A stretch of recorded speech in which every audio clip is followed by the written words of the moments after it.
So we are in our week 3 of our series, Love. And in the series, we're discovering the depth of God's love for us.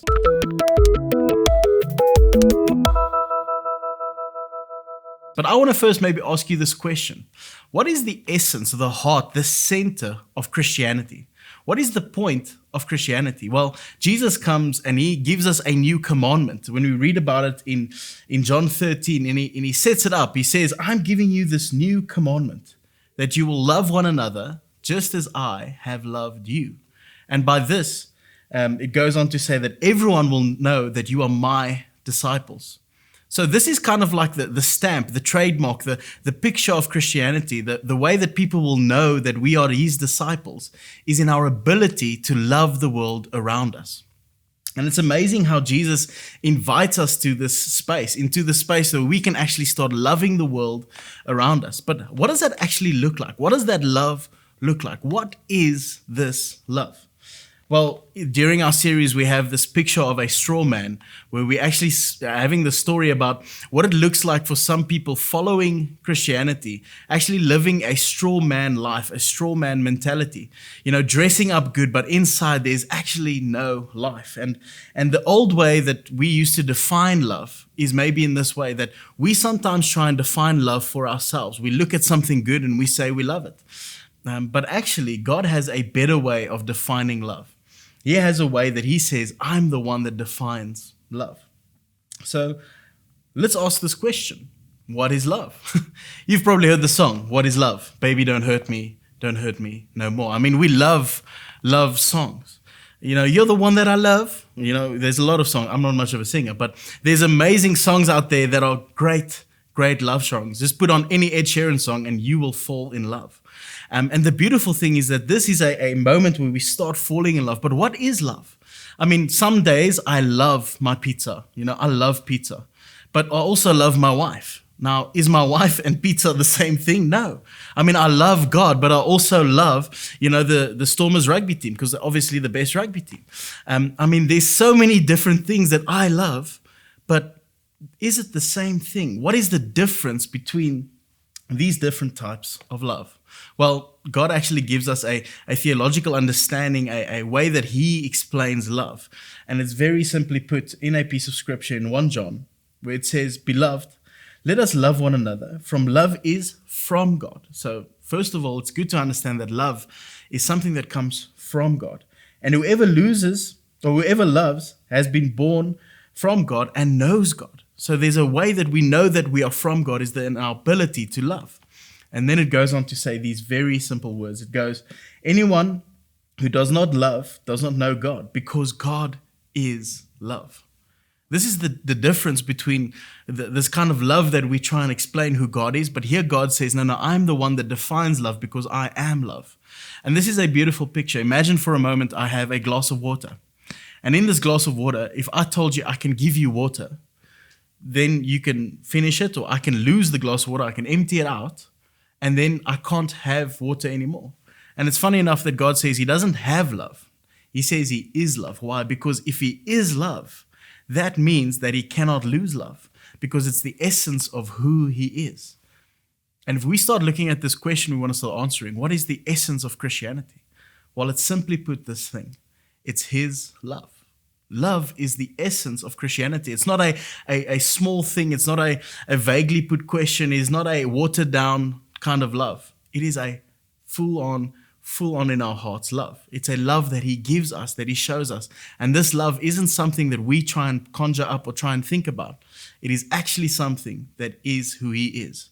He says that I am the great I am, because with him we can follow him and experience the fullness of love. So when we look at Jesus' love, when we look at God's love, what does that actually look like? How can we start understanding it? Well, I believe it's broken into 3 different things: in justice, in truth, and in grace. So firstly, justice. Love is a picture of justice. I mean, we all want justice. Sometimes we think justice is this kind of thinking, and I think the world thinks that way, is that justice is kind of like, you get what you deserve. Like you did something wrong, so now you need to fix it, and that's justice. Well, that's a sort of justice, but there's a better justice that Jesus actually brings to the table. It's not actually fixing the thing, but it's actually saying, let me put it just as it used to be. Just as it used to be. Justice. Get it? So there's a way that he puts it back. He says, let me put it back just as it was. Just as I created it to be. And that's Jesus' goal, God's goal for our entire lives, to put us back in the place where he wants us, back with him, back in relationship with him. He wants to create justice. And just by the way, justice always comes with a price. There's no such thing as free justice. Justice will always pay something. And I mean, we see it. We see it in law. We see it in the world around us. But not only that, we actually see it in our communities, asking the question, why do we see communities in our city start cleaning up the city? I mean, shouldn't we be pointing at government and a bunch of different spaces saying that this is actually your responsibility, you should fix it? But that's not what we do. We actually allow these organizations to say, I want to take responsibility for this. I want to put it back just as it used to be. Why? Because that is the beautiful picture of justice that's happening in our city. And so I want to ask you this question. Where do we see this picture of justice in our lives? Where do you see the picture of justice in your life? Well, Jesus meets this leper, this man that has leprosy. And back then, leprosy was a very intense disease. If you used to touch someone with leprosy, you would have been seen as unclean. So you'd never want to touch anyone with leprosy. And this is a man that comes to him, begging him. He's saying, begging him and falling on his knees. He said, God, if you are willing, Jesus, if you are willing, you will be able to make me clean. Asking him this thing, will you clean me? Will you fix me? And Jesus does something radical. The scripture says this, moved with compassion. Jesus was moved with a compassion in his heart for this man. And then he goes on to say, Jesus reached out his hand and he touched him. I mean, Jesus could have healed him with a word. Jesus could have done it with a flick of a wrist or a click of a finger.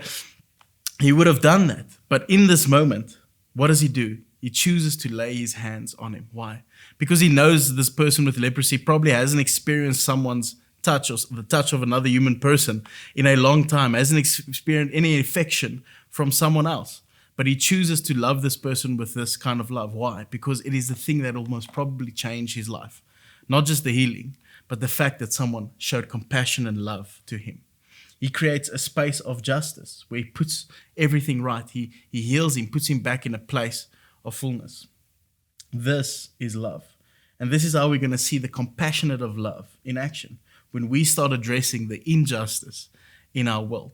Secondly, is truth. See, love is a big picture of truth.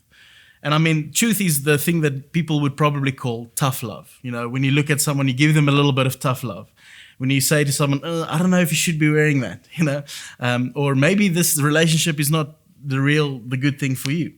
And the beautiful thing about this is that love cannot exist without truth. Love needs truth. Imagine you love someone like your son, and for a moment you let him run around with a knife saying, I have a lot of grace for you. I have a lot of grace for you. And we think that's love. But actually allowing to do something like that is actually giving him no truth, and it can hurt him. So truth is actually a deep way of how we love people in this world. And we see this picture of Jesus doing this with the woman at the well. He meets this woman at a well. And he says to her, quite, I think, sarcastically asks this question. He says, go and call your husband. And she says, I have no husband. And then Jesus lays down a bit of honest truth. And it like cuts to the core. He says, well, that's nicely put. But he says, I know you have no husband. In fact, you've had 5 husbands. And at this moment, you're living with a man that's not actually your husband. And he spoke the truth to her. And in this moment, this lady is like, just absolutely caught off guard. And she's like, oh my word, this guy knows everything about me. And why does Jesus do that? To try and catch her out, to make her feel guilty? Not at all. Jesus does that because he wants her to open up to him. Because later on, the woman says, all these things that he says about this woman. The woman says, I don't know about that, but I do know that the Messiah is coming. And when he arrives, we will get the whole story. He will know everything. And in this moment, Jesus says to her, well, I am him. I am he. I am the one. I am the Messiah that knows everything. And we hear the story of the lady running into the city saying, come and see the man who knew everything about me, who knew the depth of my heart. And so truth actually set this lady free. Love is built around truth as well. And lastly, but surely not least, is this picture of grace. Grace is a picture of love as well. And we are allowed to live in this depth of grace. And grace is actually this point of giving something to someone that they do not deserve. Romans 5, Paul writes it, and he says that it's difficult to die for a man that is honest, and it's difficult to die for a person that is good. But he says here Jesus comes and he does something radical. It says, but God showed his love for us. By while we were still sinners, Christ died for us.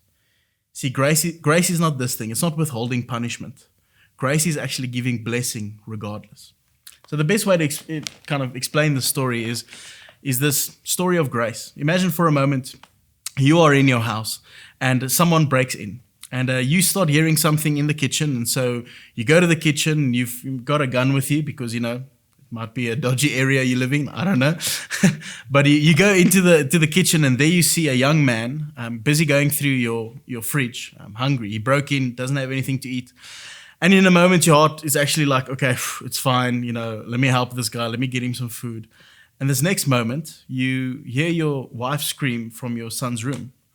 And hear your wife runs down the corridor with your lifeless son in his hands. And this young man that broke through the window, the baby started screaming, your son started screaming, and you didn't know what to do, so you wanted to keep him quiet. So you put a pillow over his head and accidentally killed your son.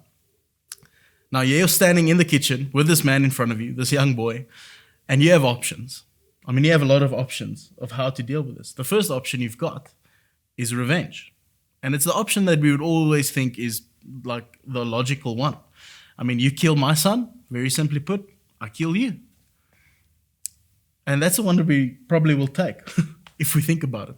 But there's another choice. The other choice is justice. We have a picture of justice where you actually tell the person, you know what, I'm going to pick up the phone, I'm going to call the police so that justice may have its way with you, so that you will pay the price. And we would think, okay, that's probably the more ethical, good one to do. But there can't be a better option than that. Well, there's a deeper option. And this option almost feels impossible. And that's forgiveness. It's saying to that man, you know what? I forgive you. And I never want to see you again. Go away forever. I never want to see you.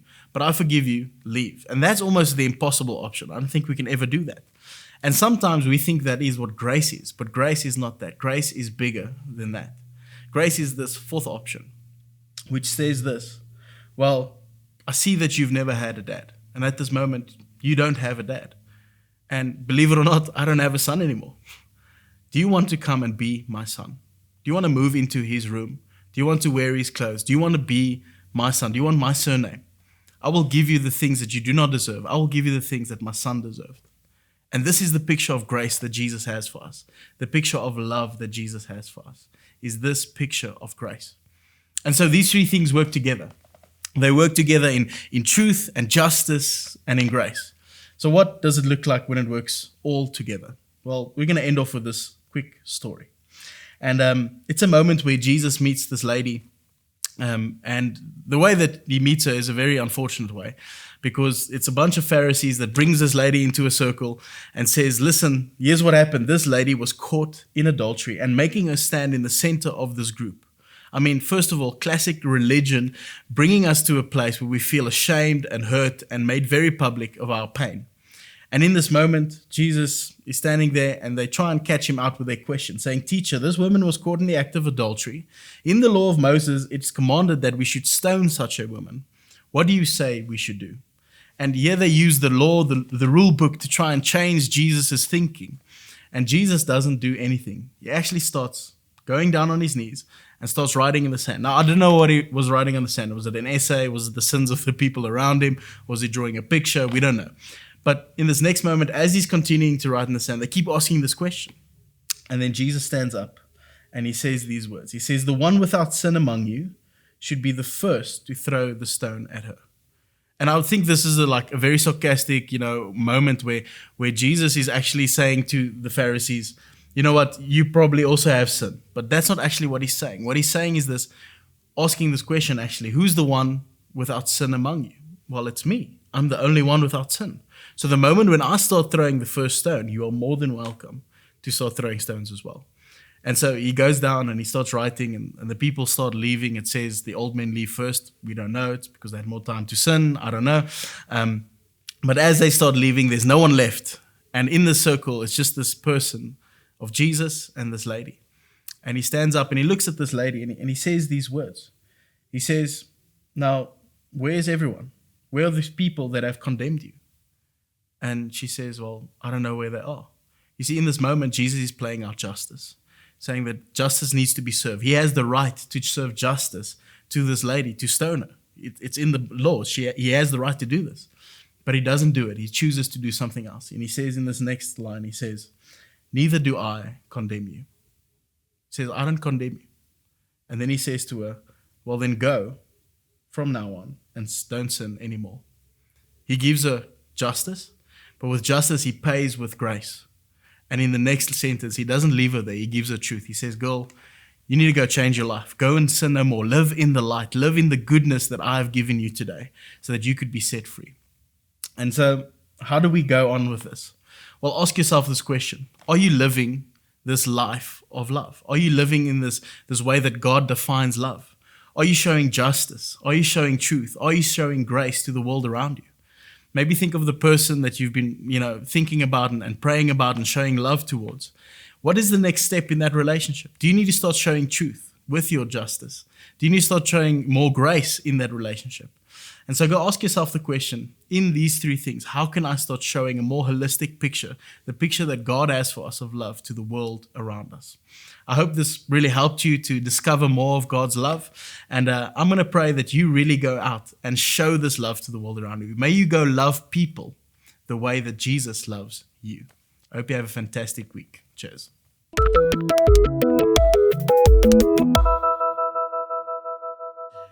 So I really hope that this was very helpful for you. And if it was, do go take this and share it with friends and family, and go and like and subscribe so that you can find some more of these amazing nuggets of goodness. And I hope that you have a fantastic week and go and love the world around you the way that Jesus absolutely loves you. Cheers.